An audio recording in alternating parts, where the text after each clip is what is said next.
وانشق البحار. بسم الله الرحمن الرحيم. Alhamdulillahirabbil alamin wassalatu wassalamu ala asrofil anbiya wal mursalin nabiyina Muhammad wa ala alihi wa sahbihi wa man tabi'ahum bi ihsanin ila yaumiddin. Amma ba'du.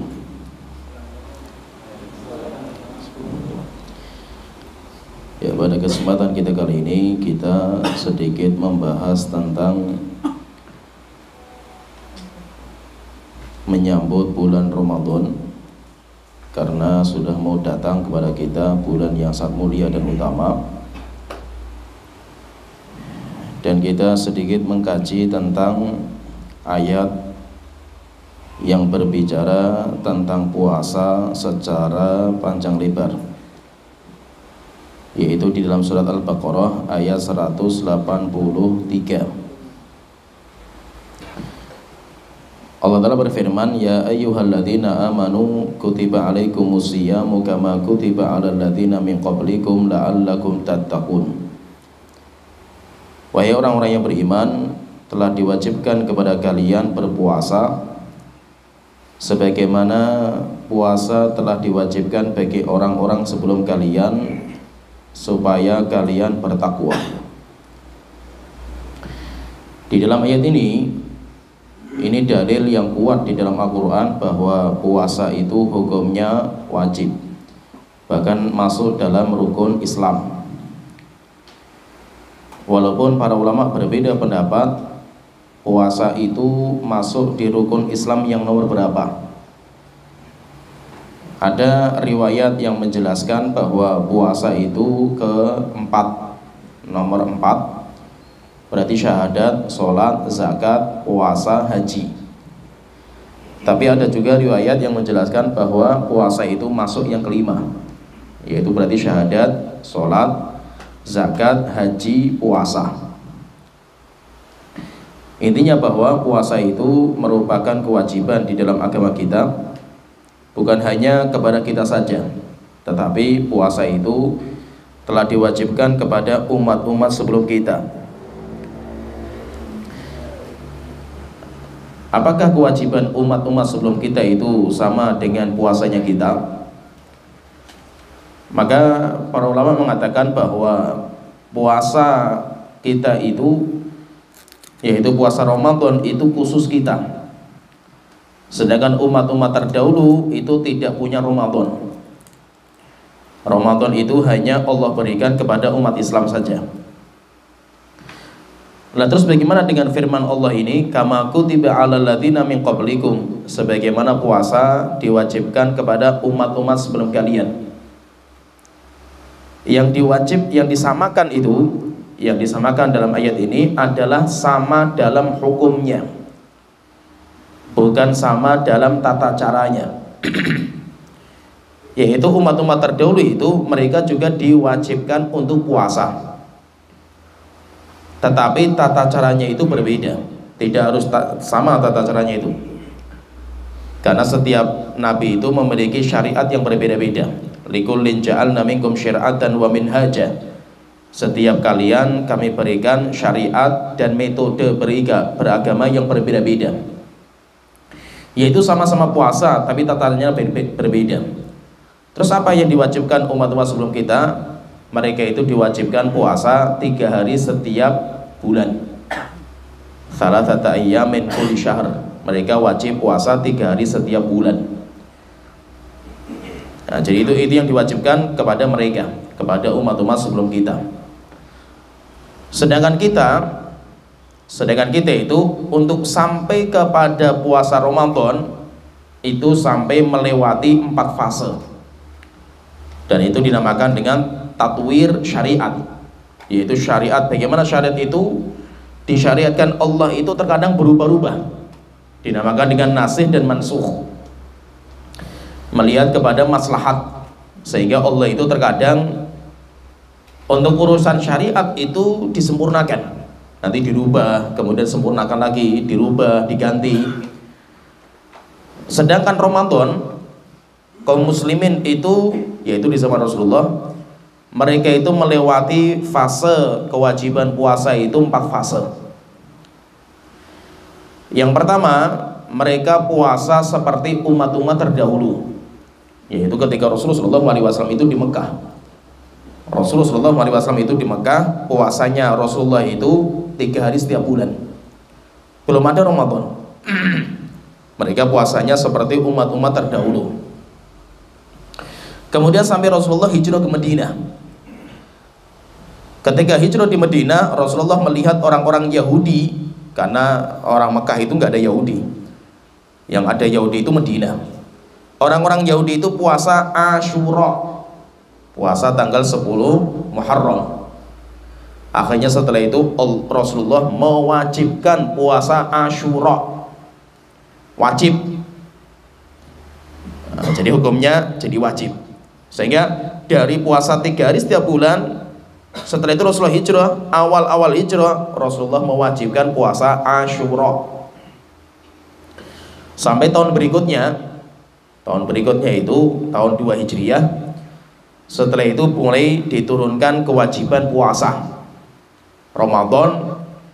Nah, berarti ini yang ketiga, fase yang ketiga. Tapi orang itu boleh milih antara puasa dan bayar fidyah.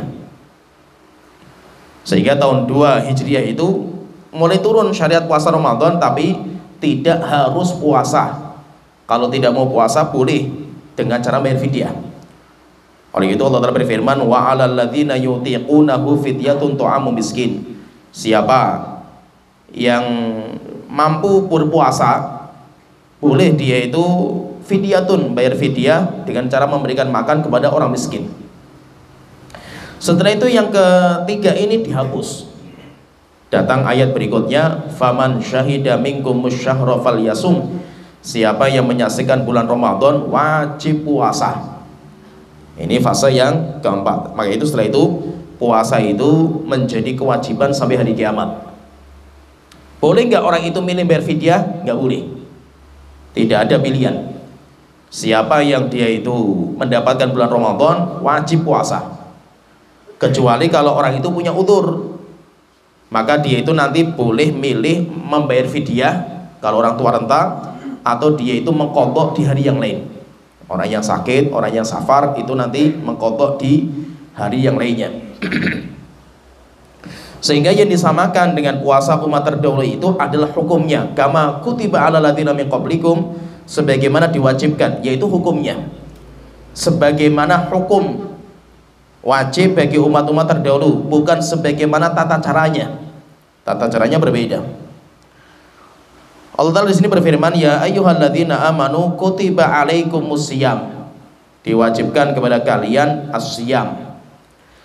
Siyam atau saum, yaitu bahasa Arab itu dari kalimat soma yasumu, bisa sauman atau bisa siyaman.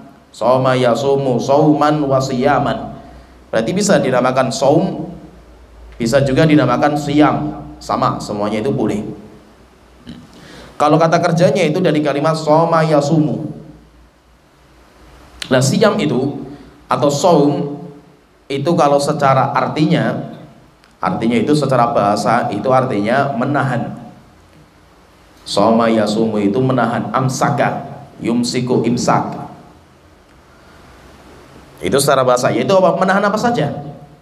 Oleh itu Maryam pernah bernazar, inni nazartu lirrahmani sauman, saya bernazar kepada Allah untuk saum, puasa. Ini puasa secara bahasa. Falan ukallimal yauma insiya, maka saya tidak akan ngomong sama orang. Yaitu puasanya Maryam itu, nazarnya puasa Maryam itu adalah menahan ucapan, sehingga Maryam itu tidak mau ngomong. Itu secara bahasa. Secara bahasa puasa itu artinya al-imsak, menahan. Sedangkan secara istilah puasa itu adalah al-imsak anil mufattirat, menahan dari semua pembatal puasa, min tulu'il fajri ila ghurubi syamsi, sejak terbitnya fajar sampai tenggelam matahari, ma'an niyati ta'abudilillah, dibarengi dengan niat untuk beribadah kepada Allah Ta'ala. Nah, jadi itu namanya puasa. Jadi puasa itu adalah menahan Semua pembatal puasa sejak terbit fajar sampai tenggelam matahari dibarengi dengan niat untuk beribadah kepada Allah Ta'ala. Maka berarti puasa itu, intinya puasa itu ibadah menahan. Intinya puasa itu adalah ibadah menahan. Menahan dari apa? Dari pembatal. Sehingga puasa itu nggak ada kegiatan sebenarnya itu. Puasa itu diam saja gitu. Nah, puasa itu ibadah dengan cara menahan diri. Tidak ada perbuatannya nggak ada gitu. Yang penting apa? Dia itu nggak makan, dia itu nggak minum, diam saja itu namanya puasa. Tetapi yang membedakan antara kita puasa dengan kita diet itu adalah niatnya. Sehingga puasa itu walaupun menahan, kayak orang biasa lah menahan, dia diet, nggak makan, nggak minum. Tapi yang membedakan itu dibarengi dengan niatan. Oleh itu nanti yang membedakan antara adat dan ibadah itu adalah niat. Niat itu kan fungsinya dua, kata para ulama. Niat itu fungsinya dua. Yang pertama, niat itu fungsinya membedakan antara ibadah dan adat. Makan, kita makan. Yang bedakan antara ini makan buka dengan makan biasa itu apa? Niatnya. Kamu niatnya untuk apa makan ini kan? Sehingga ada orang yang makan niatnya buka puasa, jadinya ibadah. Ada orang yang makan niatnya cuma untuk supaya kenyang, ya dia mubah gitu. Yang bedakan apa? Yang bedakan niat. Contoh lagi kerja, antum cari uang. Yang bedakan antara antum cari nafkah dan mencari uang itu kan untuk menjadi orang kaya, bedanya apa itu? Bedanya di niat. Sehingga niat itu fungsinya yang pertama membedakan antara ibadah dan adat budaya. Kemudian yang kedua, niat itu tujuannya atau manfaatnya untuk membedakan antara ibadah yang satu dan ibadah yang kedua. Antum sama-sama puasa. Yang membedakan antum itu puasa Ramadan dengan antum puasa Senin Kamis itu apa gitu? Enggak ada bedanya kan itu, sama-sama saja kan itu. Puasa Ramadan juga dikerjakan di hari Senin Kamis juga. Bedanya apa? Bedanya niat. Yang bedakan antara antum itu ada itu mengerjakan pada waktunya, dengan antum itu mengqadha, bedanya niatnya juga. Sehingga niat itu di antara fungsinya itu untuk membedakan antara ibadah satu dengan yang kedua. Maka itu kalau ada orang dia itu puasa tapi nggak ada niat, maka dia itu ibaratnya kayak orang diet. Orang diet, sehingga dia bukan ibadah. Maka orang yang puasa itu dia menahan sesuatu tetapi dibarengi dengan niatan untuk ibadah kepada Allah Ta'ala. Dan puasa itu karena ada niat, karena niatnya itu untuk ibadah, berarti orang yang puasa itu harus berniat. Orang yang puasa itu harus berniat. Lah niat puasa itu kalau puasa fardu, puasa wajib, maksimal sebelum subuh harus sudah ada niat. Kalau sampai lewat subuh belum ada niat, batal puasanya. Sudah lewat subuh dia belum punya niat, batal.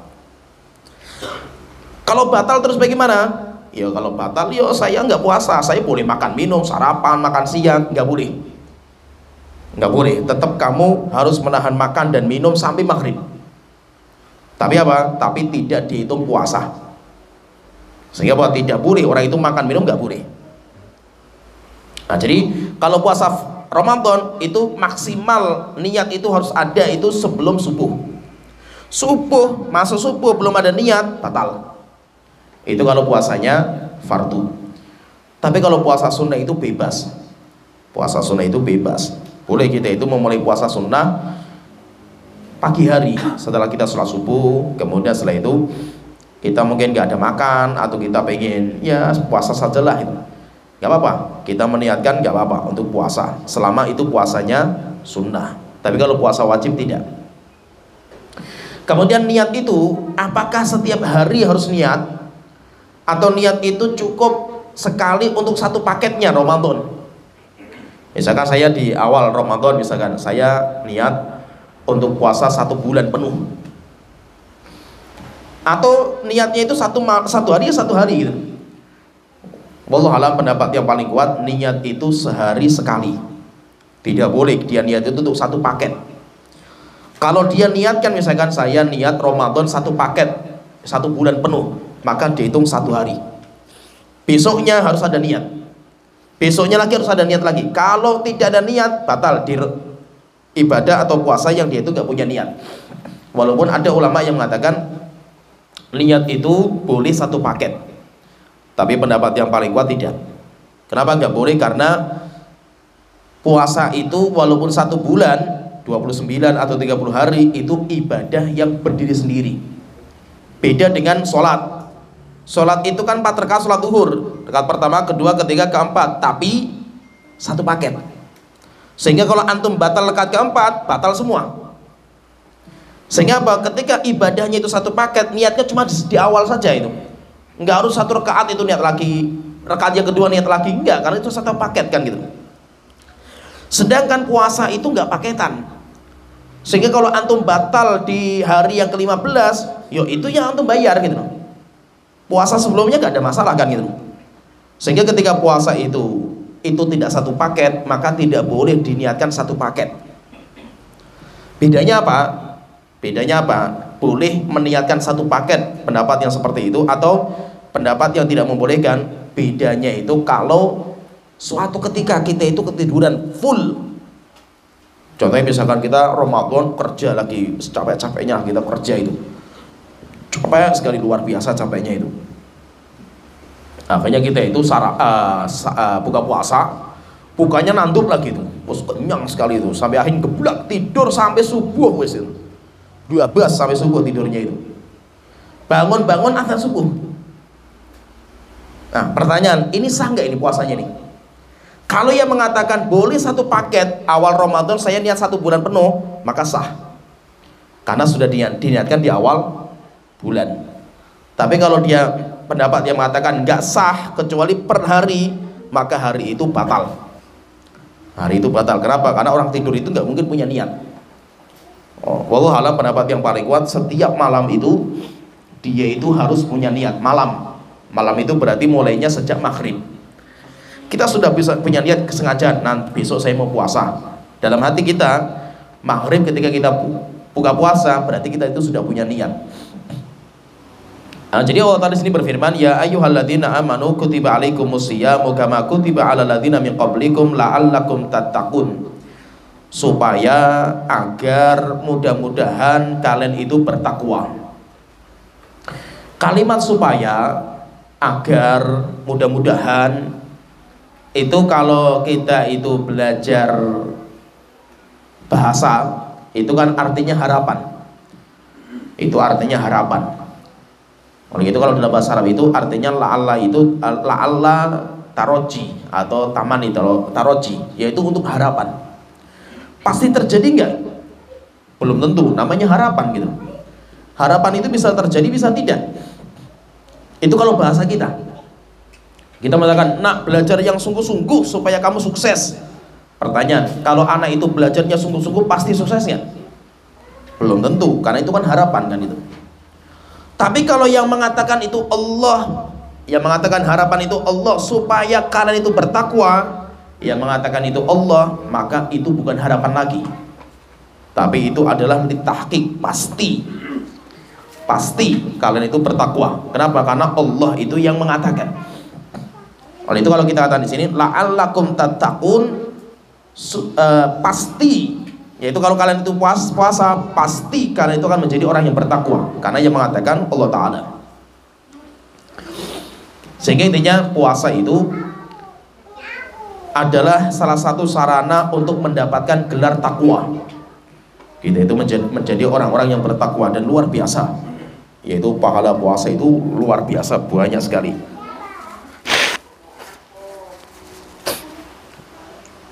Dan puasa itu tadi kita sebutkan bahwasanya puasa itu hukumnya wajib. Hukumnya wajib. Siapa yang tidak puasa tanpa udzur, maka dia telah berbuat dosa besar. Dosa besar, bahkan dosa dia melebihi berzina, melebihi minum khamr daripada membunuh. Kenapa? Orang meninggalkan puasa itu dosanya melebihi berzina, melebihi membunuh. Karena dosa meninggalkan puasa itu dosa meninggalkan perintah. Kan dosa itu ada 2. dosa karena meninggalkan perintah. Allah memerintahkan A, kita nggak menjalankan, dosa kita itu. Atau yang kedua, dosa karena melanggar larangan. Allah melarang dari A, kita terjang larangan itu, dosa juga. Kata para ulama, dosa meninggalkan perintah itu lebih parah daripada dosa melanggar larangan. Sehingga orang tidak sholat, satu kali nggak sholat, dosanya melebihi semua maksiat yang ada.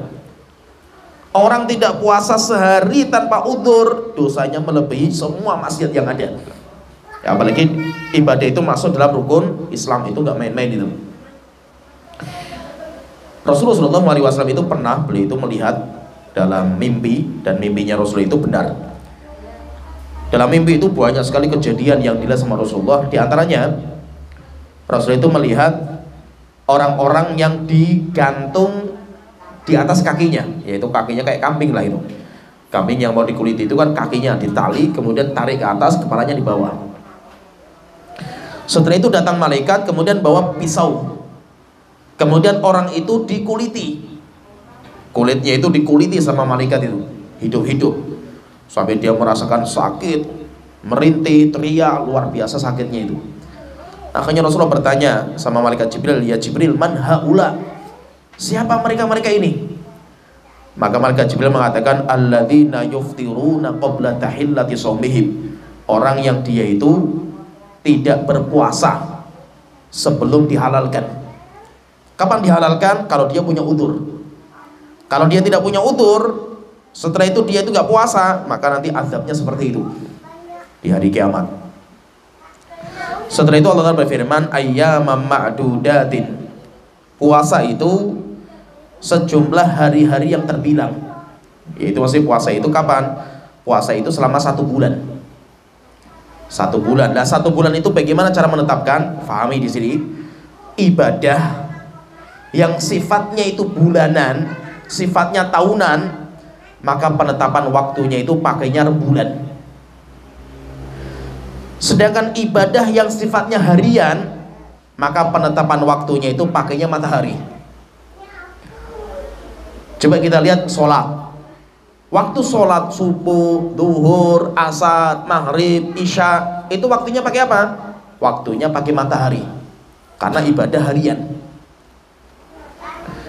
Tapi coba kita lihat awal Ramadan, akhir Ramadan, pakainya apa? Pakainya bukan matahari, tapi pakainya rembulan.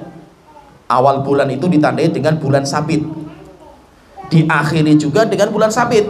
Nah, itu namanya awal penetapan bulan. Sehingga menetapkan Idul Fitri kapan, Idul Adha kapan, itu semuanya pakainya rembulan. Nggak bisa pakai matahari. Tapi ibadah yang sifatnya harian, contohnya puasa yang sifatnya harian, hari ini kapan mulainya? Mulainya matahari patokannya. Tapi 1 bulan ini kapan kita mulai puasanya? 1 bulan ini, nah itu pakainya rembulan. Sehingga puasa itu ayyamam ma'dudat. Puasa itu dikerjakan sejumlah hari-hari yang terbilang, yaitu hari di bulan Ramadan. Nah, kalau kita itu patokannya rembulan, rembulan itu peredaran rembulan itu 29. 1 bulan itu 29 hari. Kecuali kalau besok nggak kelihatan bulan sabit. Kalau tidak kelihatan bulan sabit karena mendung atau karena memang nggak kelihatan, maka digenapkan menjadi 30. Digenapkan menjadi 30. Tapi pastinya 1 bulan Hijriyah itu pasti 29. Kalau nggak kelihatan baru digenapkan menjadi 30. Maka itu kalau kita hitung-hitung, antara jumlah tahun Hijriyah dan tahun Masehi itu berbeda. Jadi kalau pakai tahunnya itu Masehi, karena matahari ada 1 bulan yang 30, ada yang 31, bahkan ada yang 32 kan, walaupun jarang kan gitu. Tapi kalau dalam bulan Hijriyah nggak ada namanya bulan itu 31, nggak ada. 1 bulan 29, nggak mungkin kurang juga dari itu gitu. Lagi itu apa jumlahnya itu nanti dihitung itu sebagian para ilmu falak itu, ilmu astronomi itu setiap 30 tahun selisihnya setahun. Setiap 30 tahun itu selisihnya setahun. Yaitu setahun. Jadi beda. Maka itu kita katakan yang dimaksud di sini itu ayaman ma'dudat, 1 bulan itu 1 bulan dengan penanggalan hijriyah. Yaitu 1 bulan dengan rembulan, bukan dengan matahari. Bukan dengan matahari, sehingga beda. Kita nggak bisa dengan patokan kalender kita, itu nggak bisa, karena kalender kita itu pakainya Masehi. Kalau kalender Islam kan pakainya kan hijriyah, sehingga tidak bisa disamakan. Ayyamam ma'dudatin, yaitu puasa itu pada hari-hari yang terbilang, yaitu 1 bulan. Faman kana minkum maridun aw ala safarin fa'iddatum min ayyamin ukhra. Setelah itu Allah Ta'ala berfirman, siapa di antara kalian yang sakit atau di antara kalian itu yang safar, maka kalau dia membatalkan puasanya, maka dia harus mengganti pada hari yang lain. Ini pembahasan tentang namanya a'dzar atau udzur syar'i yang membolehkan orang itu nggak puasa. Udzur syar'i yang membolehkan orang itu nggak puasa itu ada 4. Siapa yang punya 4 ini, maka dia itu diberikan keringanan. Yang pertama, udzur yang pertama itu faman kana minkum maridon, sakit. Siapa di antara kalian yang sakit? Berarti orang yang sakit dia itu boleh tidak puasa. Tapi kata para ulama, sakit itu nanti ada 3 macam. Sakit itu ada 3 macam. Yang pertama, sakit yang parah, sehingga dokter memvonis kalau kamu puasa bahaya kamu itu. Kalau sakitnya parah, dokter memvonis kalau dia puasa bahaya, maka orang itu wajib, hukumnya bukan udzur saja, itu wajib untuk tidak puasa. Kalau dia nekat puasa sampai berbahaya benar, fatal akibatnya, maka dia berbuat dosa dan maksiat dengan puasanya. Kenapa? Karena kondisinya bahaya. Kemudian yang kedua, sakit yang kedua, sakit yang ringan. Ringan itu apa? Nggak mempengaruhi puasanya gitu loh. Ya nggak membuat lemes. Ya itu sakit biasa lah, sakit gigi. Ya itu keselio. Orang keselio itu apa? Nggak ada kaitannya dengan puasanya kan gitu loh. Nah kalau sakit yang seperti ini, maka dia tidak boleh membatalkan puasa, karena itu nggak dianggap sakit yang berkaitan dengan puasanya. Kemudian ketiga, sakit yang ketiga itu sakit yang mempengaruhi puasanya, demam. Ya kan? Saya kalau puasa bisa, tapi berat sekali lah, demam, lemes sekali kan itu. Tapi nggak bahaya gitu loh. Ya, itu nggak sampai fatal. Kalau saya sakit bisa pingsan, bisa bahaya bagi kesehatan saya, enggak. Tapi memberatkan. Lah, ini yang dimaksud dengan sakit. Faman kana minkum maridun, siapa di antara kalian yang sakit, yaitu sakit yang model ini. Orang yang sakit model seperti ini, yang terbaik bagi dia itu untuk membatalkan puasa, karena itu termasuk rukhsah. Itu termasuk keringanan. Tapi kalau orang mau memaksa diri untuk puasa, boleh. Misalkan saya sakit tapi saya mau puasa sajalah. Kenapa? Karena kalau saya mengqadha itu susah lagi nanti itu. Ya, kan kalau Ramadan kan lebih enak karena sama-sama puasa semua gitu. Tapi kalau nanti selesai Ramadan semuanya pada makan gitu, akhirnya kita qadhanya susah gitu. Nah, jadi boleh kalau dia itu mau puasa, boleh. Kemudian yang kedua, udzur yang kedua itu faman kana minkum maridun aw ala safarin. Yang kedua, orang yang safar. Safar itu apa? Safar itu wallahu alam pendapat yang paling kuat yaitu namanya safar itu dikaitkan dengan jarak. Kita namanya musafir. Musafir itu apa? Musafir itu yang dihitung dengan jaraknya. Kamu jaraknya perjalanan tujuannya itu berapa kilo? Itu namanya orang musafir. Oh saya jaraknya 100 kilo, berarti safar. Oh saya jaraknya masih 60 kilo, belum. Yaitu sekitar 80 kilo lebih. Itu namanya jarak safar. Walaupun orang mengatakan saya mau musafir. Musafir kemana gitu loh? Saya mau musafir dari sini misalkan ke Pekalongan misalkan itu. Itu bukan safar keluar kota. Oh saya mau keluar kota kemana gitu. Jadi keluar kota itu maksudnya apa? Bukan secara bahasa, tapi yang dinamakan keluar kota itu jaraknya berapa kilo gitu. Kalau 8 kilo lebih maka itu namanya safar, jarak safar. Kalau ada orang menempuh jarak sampai segitu, namanya jarak safar, maka dia itu boleh milih antara puasa atau antara dia itu membatalkan puasanya. Boleh dia membatalkan puasa, boleh. Itu namanya udzur. Tapi orang musafir itu nanti ada 3 macam. Orang musafir itu nanti ada 3 kondisi. Yang pertama, orang yang safarnya berat. Safarnya berat. Contohnya kita naik bis, mudik pas musim mudik, sudah semua tiket-tiket habis, adanya masjid wis ombreng-ombrengan lah itu. Bisnya itu nggak ada AC-nya, baunya pengap, terus yang lainnya lah, muntah-muntah lah kita itu situ. Kita kalau puasa pingsan ini di sini nih. Kalau kita nekat puasa pingsan, kondisi seperti ini, maka dia itu harus batal. Siapa yang nekat puasa sampai benar-benar pingsan, maka dia itu berbuat dosa dan maksiat. Oleh itu Rasulullah pernah melihat ada seorang sahabat safar, dia puasa sampai akhirnya pingsan. Maka Rasulullah mengatakan, laisa minal bir asyam fis safar. Bukan termasuk kebaikan orang safar dalam kondisi puasa. Jadi intinya kalau dalam masalah puasa itu, puasa safar dalam puasa itu ada banyak sekali hadis. Sehingga kita katakan berarti safar itu ada 3, itu cara menggabungkan semua itu.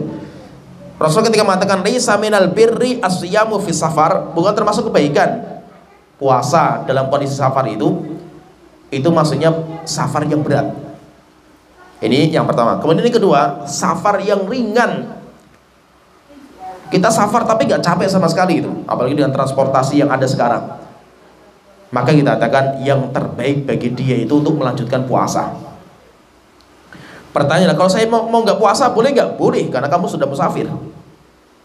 Tapi kalau yang terbaik, kita katakan yang terbaik tetap puasa. Kenapa? Karena safarnya ringan gitu. Oleh itu Rasulullah itu pernah, beliau itu safar, beliau puasa. Rasulullah itu puasa. Yang puasa cuma 2 orang, Rasulullah sama Abdullah bin Rawahah. Gitu.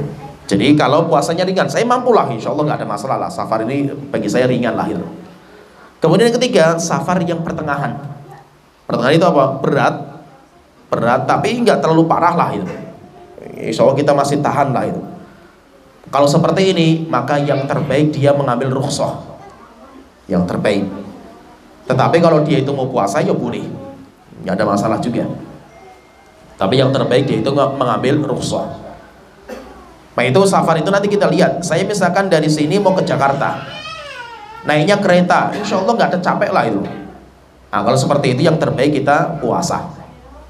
Tapi kalau kita itu nggak mau puasa, ya boleh, nggak apa-apa gitu. Pertanyaan lah, kalau saya itu niatkan nggak puasa, saya pengen besok mau safar, saya nggak puasa lah itu. Karena saya bersafar sama keluarga, sama anak-anak, sama ruwet lah ngurusi anak-anak itu nanti kalau puasa ruwet lah itu. Makanya saya nggak usah puasa aja lah itu. Rencananya saya mau berangkat jam 8 pagi. Sudah tak siapkan semua, mobilnya sudah siapkan, bekalnya sudah siapkan. Pertanyaan, mulai kapan saya itu boleh makan gitu? Ya paham ya Mas ya? Boleh nggak saya sebelum safar itu sarapan dulu gitu? Padahal saya masih di rumah gitu. Maka kita katakan bagi orang yang sudah niat safar dan dia sudah mengambil sebab-sebabnya. Sebab-sebabnya itu apa? Mobil sudah disiapkan atau tiket sudah dibeli, dia sudah siap semua lah ya. Maka boleh dia di hari itu sudah boleh makan. Jadi sarapan sudah boleh, minum ngeteh dan yang lainnya boleh lah itu. Pertanyaan, kalau nggak jadi konduktor nggak jadi safar itu, atau ke stasiun perintahnya sudah jalan, aduh wis saya tadi sudah sarapan, rugi saya itu. Atau bagaimana kalau seperti ini? Maka dia kalau nggak jadi safar berarti niatnya sudah batal kan, sudah nggak ada niat lagi itu safar. Maka dia harus menahan makan dan minum sampai maghrib, tapi dia mengkodok. Jadi dia itu mengkodok. Ya rugi kalau seperti, kalau rugi safar gitu, antum biar nggak rugi gitu. Kalau pengen nggak rugi safar gitu.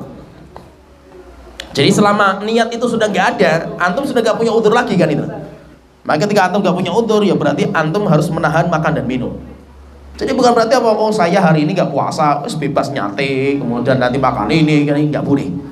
Kenapa? Karena antum sudah nggak jadi safar gitu, niatnya sudah batal gitu. Nah jadi intinya kalau memang kita itu benar-benar mau safar, boleh sebelum kita itu musafir, kita itu boleh makan dan minum sudah dibolehkan. Kemudian yang ketiga, uzur yang ketiga itu orang yang sudah tua renta. Orang yang sudah tua renta, orang yang sudah tua renta itu tidak mungkin mereka itu diharapkan untuk mengkodok. Mau mengkodok apa mereka? Nggak bisa itu. Puasa nggak bisa, mengkodok nggak bisa. Maka khusus orang yang tua renta itu dia boleh mengganti puasa dengan fidyah. Sedangkan yang pertama dan kedua, orang yang safar, orang yang sakit, nggak ada namanya fidyah. Berarti apa? Dia atas mengkodok. Kecuali kata para ulama, kecuali orang yang sakitnya itu tidak bisa sembuh. Dokter sudah mengatakan ini sakitnya nggak bisa sembuh, itu tumor, semakin hari semakin parah, dokter nggak berani operasi misalkan itu. Maka penyakit seperti ini nanti disamakan dengan tua. Masih kalau tua kan nggak mungkin diharapkan dia itu muda lagi kan itu, sehingga dia diharapkan untuk mengkodok sampai kapan? Semakin hari semakin tua dia kan itu. Demikian juga bahwa seperti penyakit tahunan, semakin hari semakin parah, semakin parah, semakin parah. Kemungkinan besar kata dokter nggak mungkin sembuh.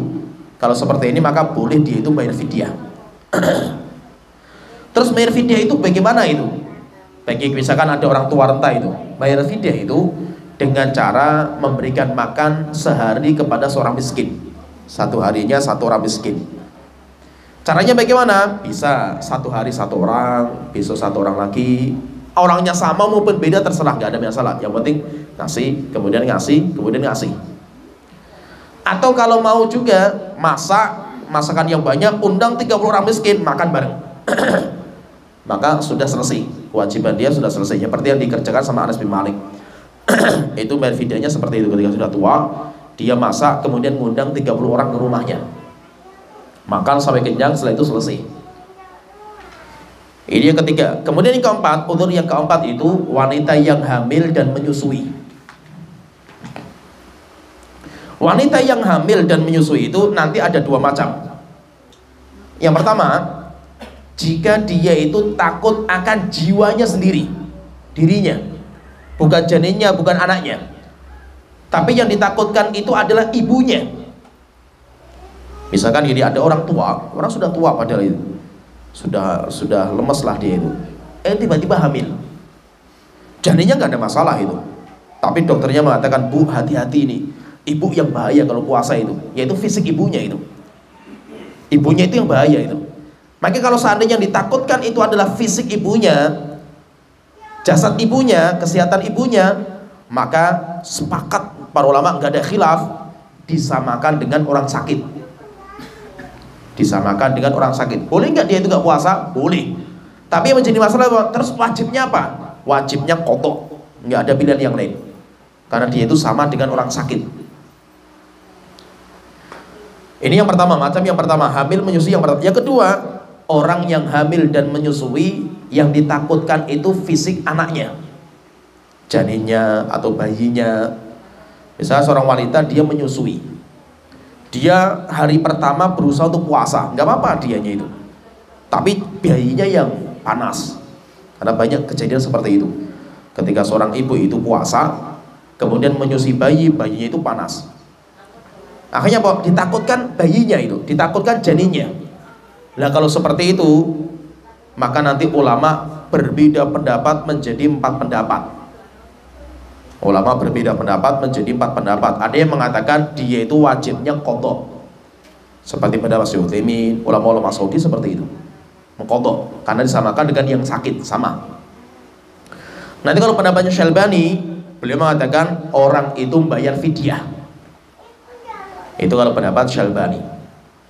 Kalau mazhabnya Imam Syafi'i, bayar fidyah dan qadha dua-duanya. Kalau pendapat Dhahiri, ini pendapat yang sangat lemah lah kalau Dhahiri itu, tidak ada fidyah, tidak ada qadha baginya. Itu pendapat yang paling lemah lah. Wallahu alam kalau pendapat yang lebih saya kuatkan itu, dan banyak saya dapatkan guru-guru saya yang bermadzhab Syafi'i dalam bab ini keluar dari mazhab. dalam bab ini keluar dari mazhab. Kenapa? Karena susah sekali diterapkan. Mazhab ini susah sekali diterapkan di negeri kita. Maka itu kalau saya itu sering kalau ditanya masalah seperti ini, saya katakan bagi seorang wanita yang hamil dan menyusui, dia itu bagaimana? Qadha atau fidyah? Maka saya tanya, kemungkinan setelah ini hamil lagi enggak itu? Ya kemungkinan masih hamil lagi itu. Kalau kemungkinan hamil lagi, maka bayar fidyah. Tapi kalau kemungkinan nggak hamil lagi karena KB setelah itu, atau kemungkinan dia itu atau steril atau dianggap rahimnya sudah nggak mungkin hamil lagi itu, maka kalau nggak ada kemungkinan hamil lagi, maka orang itu mengqadha. Ya paham ya, tergambar ya. Kenapa kita katakan seperti itu? Karena hukum asalnya itu qadha sebenarnya itu. Sehingga hukum asalnya itu sebenarnya qadha, kecuali bagi yang tidak mampu qadha, maka tidak ada pilihan kecuali bayar fidyah. Kasusnya ketika apa? Ketika wanita itu super subur gitu, hamil, nyusui belum selesai, hamil lagi, nyusui belum selesai, hamil lagi, terus seperti ini sampai 10 tahun gitu. Kalau sudah mengqadha, ya pusingnya suaminya kan 10 tahun kan itu. Ya, berarti 300 hari kan itu puasa, kayak apa itu 300 hari kan itu. Karena istri saya juga seperti itu gitu. Istri saya itu 10 tahun bayangkan itu. Sejak nikah sama saya sampai sekarang nggak pernah namanya puasa Ramadan gitu. Ya kan? Kalau sudah mengqadha, ya luar biasa itu. Hampir setahun sendiri qadhanya kan itu. Nah, sehingga nggak mungkin gitu.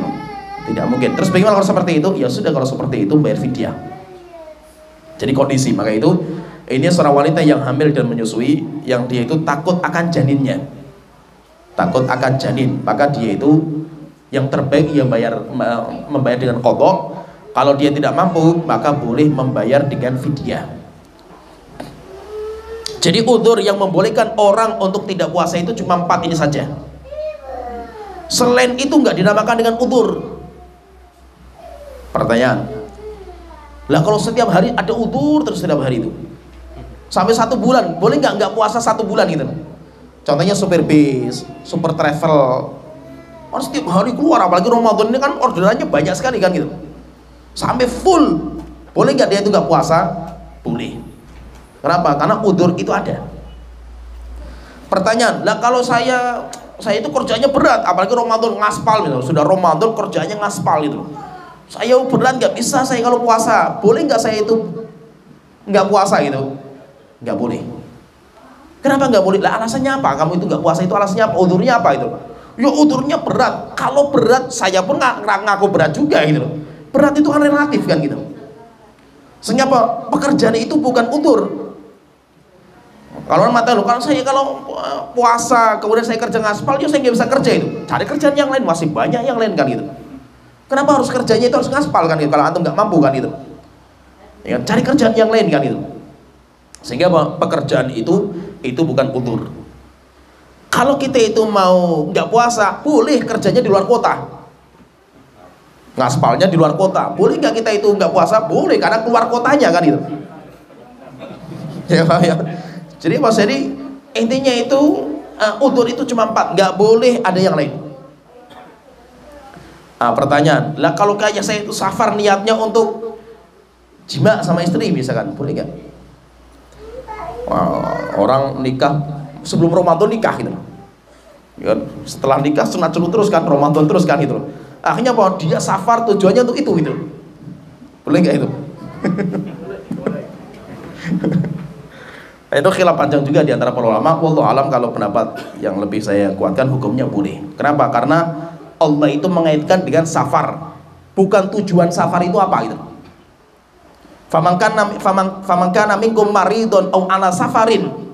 Yang penting safar gitu loh. Walaupun tujuannya nggak gendah kan itu, maksud itu tujuannya itu keliru, tapi yang penting safarnya itu ada gitu, ada safar kan itu.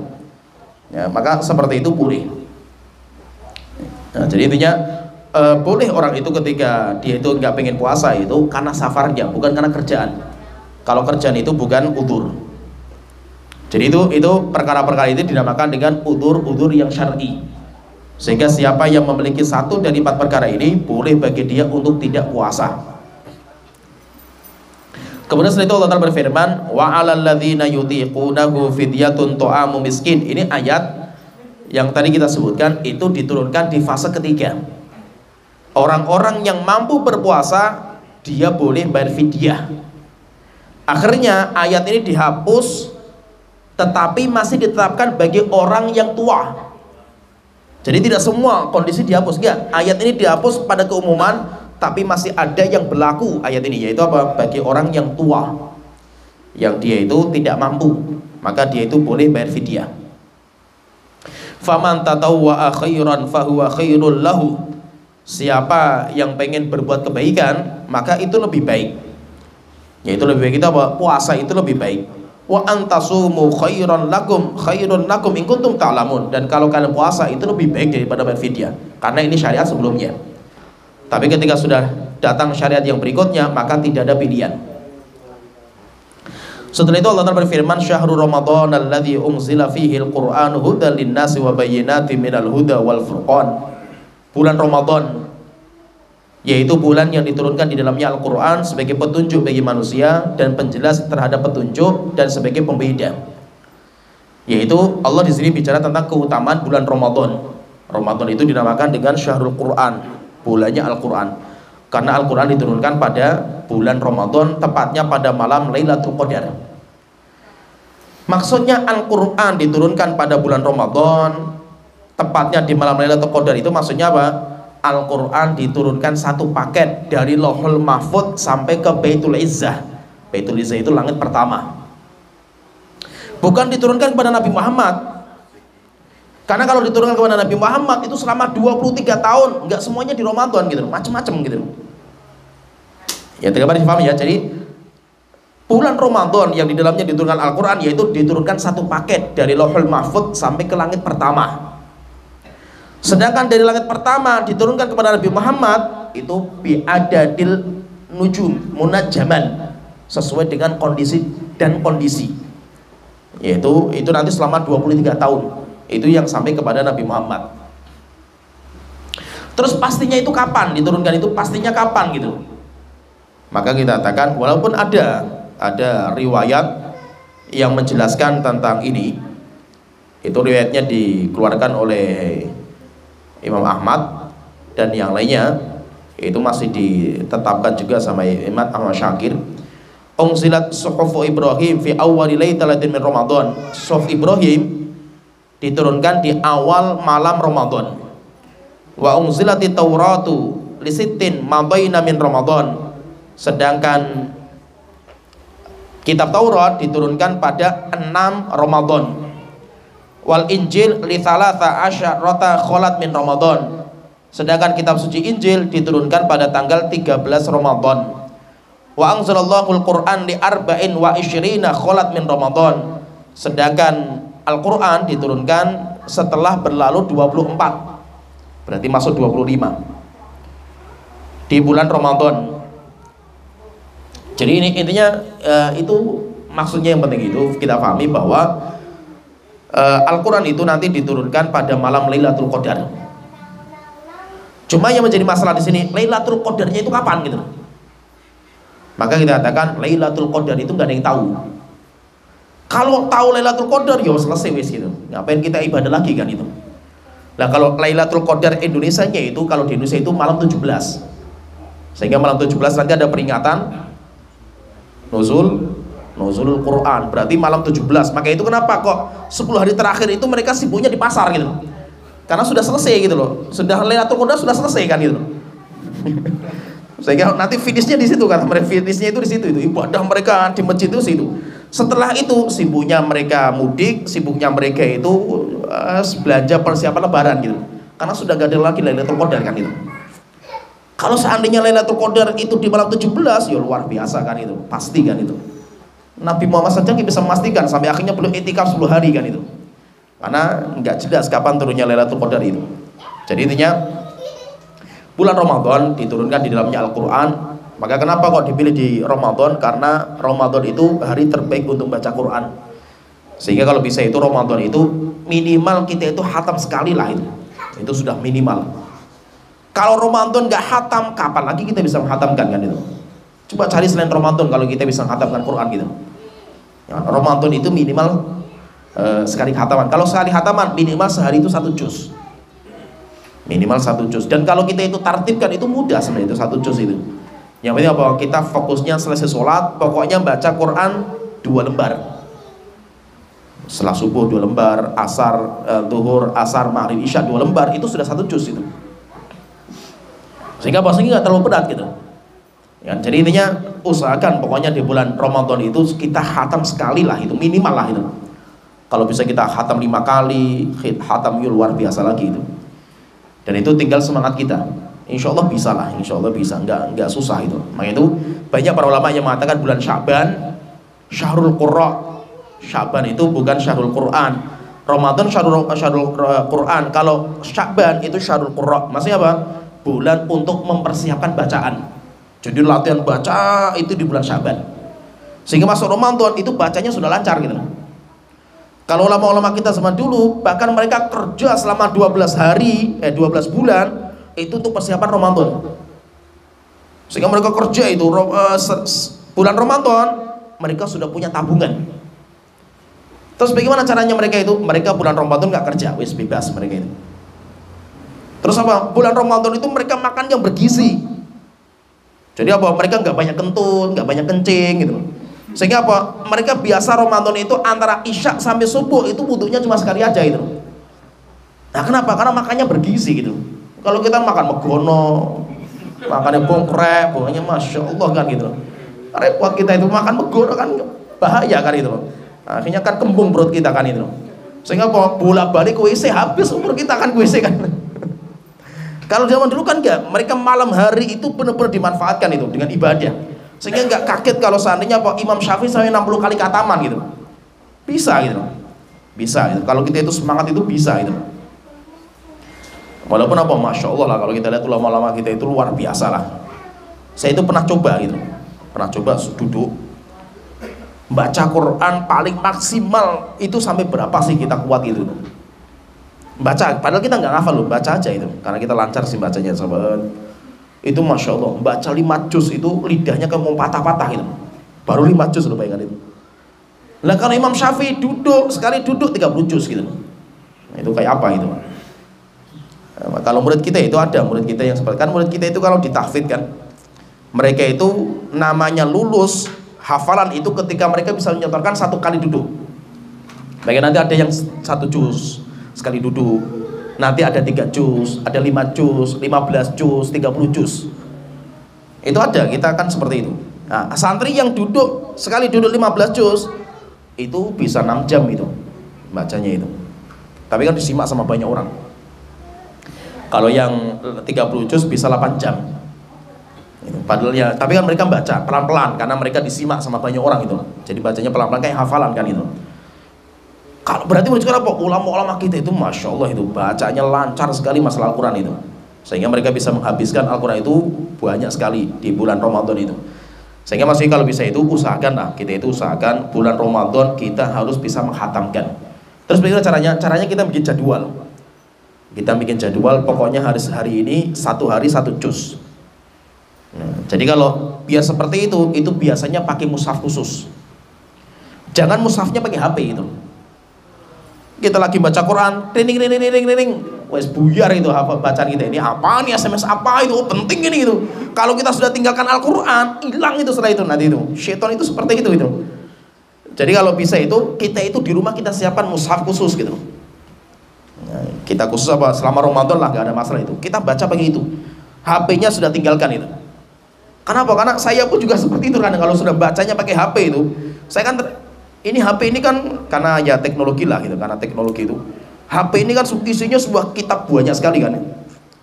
Kalau zaman kita itu alhamdulillah itu HP segini saja itu bisa dalamnya itu ribuan kitab gitu. Daripada kita bawa kitab yang manual kan itu. Sehingga sekarang kan banyak perpustakaan ulama-ulama kita itu ganti semua ya. Dengan perpustakaan digital semua itu karena lebih ringkas gitu. Tapi jeleknya itu kalau kita lagi baca HP, baca buku lah gitu, dapat telepon gitu, wes buyar gitu. Kalau sudah telepon, lupa dengan bacaan itu, hilang itu. Setelah itu ngobrol, mikir sana, hilang. Setelah itu baca sampai di mana tadi bacanya kan itu. Dan itu sering sekali kita itu seperti itu. Gitu. Oleh itu kalau di bulan Ramadan itu kalau bisa kita itu ya siapkan. Kalau saya itu biasanya siapkan mushaf khusus memang. Apalagi kalau saya itikaf. Kalau saya itikaf itu saya ambil mushaf, saya tempeli kertas depan mushaf itu Tobroni biasanya. Nggak boleh ada yang megang gitu. Jadi orang megang itu lihat nama saya itu, nggak jadi dia itu. Ya kan? Karena kalau dipegang sama orang itu sampai di mana hilang gitu. Tadi saya bacanya sampai di mana kan gitu. Nah, akhirnya saya punya mushaf khusus gitu. Nah, supaya kita itu bisa membaca banyak sekali kita bisa baca itu. Nah, jadi intinya bulan Ramadan itu karena dipilih untuk tidur Al-Quran, maka baca Quran yang terbaik ya di bulan Ramadan sebanyak-banyaknya. Setelah itu Allah Ta'ala berfirman, "Faman syahida minkum syahra falyasum." Siapa yang menyaksikan bulan Ramadan di antara kalian maka harus berpuasa. Nah, ini ayat ini penghapus ayat yang sebelumnya tadi. Setelah itu Allah Ta'ala ingatkan kembali, "Wa man kana maridun aw ala safarin fa iddatun min ayyamin ukhra." Siapa yang sakit atau safar, maka dia kalau nggak puasa mengganti di hari yang lain. Yuridullahu bikumul yusra wa la yuridu bikumul usra. Allah menghendaki kemudahan untuk kalian dan Allah tidak menghendaki kesusahan. Walitukmilul iddatah, dan hendaknya supaya kalian itu menyelesaikan perjanjian kalian, yaitu apa? Puasa sampai 1 bulan. Selesaikan sampai 1 bulan. Walitukabbirullaha ala ma hadakum. Setelah selesai 1 bulan, takbirlah kalian sebagai pengagungan Allah akan karunia hidayah yang Allah berikan kepada kalian bisa menyelesaikan Ramadan. Wala'allakum tashkurun, dan supaya kalian itu bisa bersyukur. Nah, itu yang dimaksud dengan sunnahnya takbir setelah menyelesaikan bulan Ramadan. Tapi takbirnya itu kapan dimulainya? Maka nanti khilaf di antara para ulama. Kita katakan sepakat para ulama yang terbaik takbir itu ketika keluar dari rumah menuju sholat id. Itu takbir yang terbaik. Dan kalau bisa diangkat suaranya setinggi-tingginya ketika kita berjalan menuju sholat id. Itu dari rumah ke sholat id itu kita angkat suara. Tapi yang menjadi khilaf di antara para ulama itu sebelum itu. Sebelum itu, kalau mazhabnya Imam Syafi'i boleh. Ketika matahari tenggelam, ini sudah selesai Ramadan, berarti sudah boleh takbir. Tapi bukan takbiran. Biasanya kalau ditambahi an terakhir itu bahaya gitu. Takbir jadi takbiran, yasin jadi yasinan, tahlil tahlilan, kan beda. An ini bahaya gitu. Kalau ada an-annya itu mesti ritual sendiri gitu. Ya, takbiran pakai beduk, pakai mercon wis dan yang lainnya lah, itu banyak kerusakan kan malah kan itu. Ya, kita masukin itu takbir itu kita angkat suara supaya syariat Islam itu nampak gitu dong. Nah, jadi itu namanya takbir. Jadi kita itu dianjurkan untuk bertakbir setelah kita itu selesai menyelesaikan bulan Ramadan. Untuk apa? Untuk mengagungkan Allah karena kita itu sudah diberikan hidayah bisa menyelesaikan bulan Ramadan. Kemudian setelah itu Allah Ta'ala berfirman, "Wa idza sa'alaka ibadi anni fa inni qarib." Nah, ini penting sekali itu. Kenapa ketika Allah sudah bicarakan masalah takbir, ini pembicara masalah Ramadan padahal itu. Tapi setelah itu Allah bicara masalah doa. Wa idza sa'alaka ibadi anni fa inni qarib. Kalau orang-orang bertanya kepada engkau Muhammad tentangku, katakan aku itu dekat. Ujibu da'watad da'i idza da'an. Aku akan penuhi permintaan orang-orang yang berdoa ketika dia berdoa. Falyastajibu li wal yu'minu bi la'allahum yarsyudun. Hendaknya mereka itu memenuhi panggilanku dan mereka beriman kepadaku supaya mereka itu mendapatkan petunjuk. Ini ayat ini ditaruh di tengah-tengah pembahasan masalah puasa. Itu kenapa? Kata para ulama mengatakan, sebagian mengatakan, walaupun kita itu diperintahkan untuk takbir, tapi takbir itu jangan sampai mengganggu orang lain. Kenapa? Karena yang kita takbir itu Allah itu maha dekat gitu. Sehingga Rasul itu marah ketika orang itu takbirnya diangkat. Ada orang ketika safar takbirnya tinggi, Allahu Akbar, Allahu Akbar. Akhirnya Rasulullah mengatakan, irba'u ala anfusikum. Udah, diam, jangan terlalu keras-keras gitu. Setelah itu Rasulullah mengatakan, innakum la tad'una asammah. Kalian itu tidak memanggil zat yang tuli dan zat yang enggak mendengar, bukan. Setelah itu Rasulullah mengatakan, innalladzi tad'una aqrabu ila ahadikum min unuqi rahilatihi. Zat yang kalian panggil itu lebih dekat daripada kalian, lebih dekat kepada kalian daripada punggung lehernya binatang itu gitu. Itu maksudnya apa? Kita itu tidak boleh mengangkat suara takbir sampai akhirnya ganggu orang. Walaupun kita itu diperintahkan untuk bertakbir. Kemudian setelah itu Allah Ta'ala berfirman, uhilla lakum lailatas siyamir rafathu ila nisaikum. Boleh di malam hari Ramadan kalian itu berhubungan dengan istri kalian. hunna libasul lakum wa antum libasul lahun, karena wanita itu adalah pakaian bagi kalian dan kalian pakaian bagi mereka. Alimallahu annakum kuntum takhtanuna anfusakum fataba alaikum. Allah tahu kalian itu nggak sabar dengan itu gitu. Yaitu maksudnya apa? Syariat dulu itu selama Ramadan tidak boleh berjumpa dengan istrinya di malam hari. Akhirnya para sahabat nggak kuat. Setelah itu apa? Allah menurunkan keringanan. Boleh, nggak apa-apa, sekarang silakan. Yang penting apa? Di malam hari. Fal'ana bashiruhunna, sekarang silakan campur istri kalian. Wabtaghu ma kataballahu lakum, dan silakan cari karunia Allah Ta'ala. Wa kulu washrabu hatta yatabayyana lakumul khaytul abyadu minal khaytil aswad. Sekarang makan minumlah kalian sepuasnya di malam hari sampai jelas benang putih dengan benang hitam, yaitu apa? Fajar, yaitu masuknya waktu subuh. Kalau zaman dulu itu makan dan minum itu batasannya sampai tidur. Sampai tidur. Kalau orang ketiduran, wes selesai itu nggak boleh makan dan minum lagi, wes. Oleh itu ada seorang sahabat namanya Sirmah. Ada seorang sahabat namanya Sirmah, seorang petani. Dia pulang dari kebun, pulang ke rumah mau buka puasa, tanya sama istrinya, "Dek, ada buka puasa enggak itu?" "Enggak ada, tapi nanti saya carikan," gitu. Ya sudah, nunggu saking laparnya ketiduran dia itu. Udah bahas tidur, istrinya bangun, ketiduran dia. Akhirnya kata istrinya, "Celaka kamu itu. Ya wes, kamu udah tidur, nggak boleh makan lagi, nggak boleh minum lagi, nggak boleh berhubungan." Akhirnya apa? Dia lanjut puasa sampai besok siang hari pingsan dia itu. Nah, ketika siang hari pingsannya, maka Allah telah mengatakan, "Sekarang makan minumlah kalian. Walaupun sudah tidur nggak apa-apa, batasannya sampai subuh." Pertanyaanlah, kalau sudah adzan subuh kita masih makan itu, terus bagaimana kalau seperti ini? Maka kalau memang makanan itu sudah di tangan, selesaikan. Kalau makanan itu masih di tangan, selesaikan. Maka Rasulullah pernah ditanya, "Ya Rasulullah, bagaimana kalau kita makan di tengah-tengah makan dengan adzan?" Maka Rasulullah mengatakan, jangan ditinggalkan makanan itu sampai hatta yaqdiya hajatahu, sampai dia selesaikan hajatnya. Nah, sehingga itu keringanan bagi orang-orang yang dia itu sedang makan kemudian datang waktu subuh. Tapi tidak boleh nambah lagi.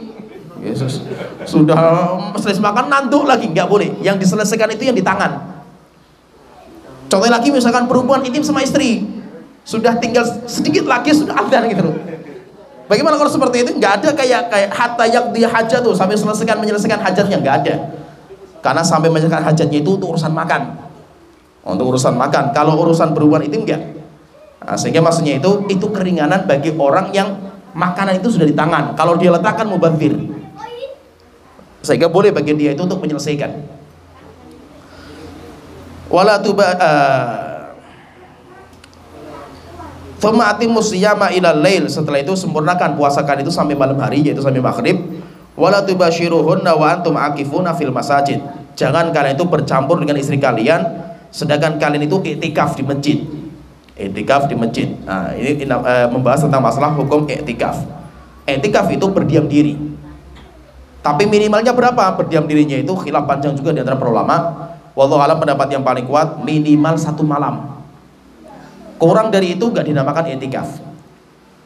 Ya, kurang dari 1 malam. Jadi standarnya 1 malam. Maka boleh kita itu iktikaf dengan masuk sebelum maghrib, nanti keluar setelah subuh. Itu boleh. Itu dinamakan dengan orang yang iktikaf minimal. Kalau yang terbaik ya 10 hari full di masjid, itu yang terbaik. Tilka hududullahi fala taqrabuha, itu batasan-batasan Allah, jangan dilanggar. Kadzalika yubayyinullahu ayatihi linnasi la'allahum yattaqun, demikianlah Allah menjelaskan kepada kalian ayat-ayatnya kepada manusia supaya mereka itu bertakwa. Ya, sampai di sini alhamdulillah kita sudah selesaikan ayat-ayat ringkas pembahasan tentang fikih puasa. Itu kalau kita fahami sebenarnya lengkap itu fikih puasa di surat Al-Baqarah tadi, itu lengkap sekali, membahas sampai semua pembahasan. Nanti silakan dikaji lagi, dibahas lagi supaya kita itu sebelum masuk Ramadan itu kita sudah memiliki ilmunya. Ya, sampai di sini pembahasan kita. Wa akhiru da'wana alhamdulillahirabbil alamin, sallallahu alaihi wa ala alihi wasallam.